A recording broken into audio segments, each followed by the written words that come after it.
In the quaint village of Lychwood, where cobblestone streets twisted like serpents and fog blanketed the town in an eternal shroud, stood an old manor, almost defiant in its grotesque grandeur. This manor, known to villagers as Blackthorn House, had a dark reputation. Its ivy-clad walls were said to whisper secrets of torment and anguish. No one dared to venture near after sundown, no one except Evelyn. Evelyn was a young woman of curious disposition, her raven hair and piercing emerald eyes setting her apart from the townsfolk who were marred by years of superstition and fear. She had just moved into Lychwood, drawn by the manor's haunting allure. The villagers whispered warnings, but Evelyn's insatiable thirst for knowledge urged her forward. One fateful dusk, she decided to enter Blackthorn House. As she crossed the threshold, a chill ran down her spine, and the dusty air hung heavy with the scent of rotting wood and despair. The manor was a labyrinth of shadowy corridors and decrepit rooms, each echoing with the weight of untold stories. Evelyn wandered through the halls, her footsteps silent against age-worn floors.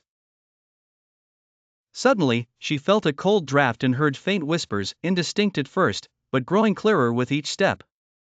"Join us," they seemed to murmur, sending a shiver through her very core. Intrigued and unafraid, Evelyn followed the voices to a grandiose ballroom, its once magnificent chandeliers now dangling precariously from the ceiling.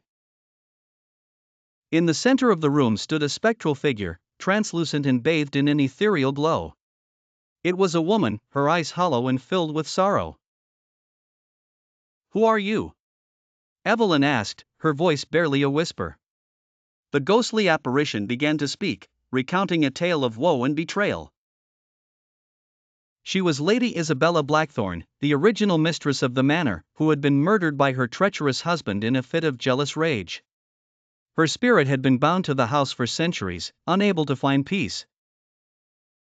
As Lady Isabella spoke, the whispers grew louder, and the walls seemed to close in, as though the house itself was alive and reacting to the tragic tale. Suddenly, the atmosphere shifted, and Evelyn felt an overwhelming urge to flee. But as she turned to leave, she found the entrance sealed and the walls closing in. Panic set in, and Evelyn's breaths came in ragged gasps. It was then she realized the manor had chosen her, just as it had chosen the souls before her. The whispers turned into screams as the walls drew nearer, trapping her in a claustrophobic nightmare. In a final desperate act, Evelyn screamed for help, but her voice was swallowed by the darkness.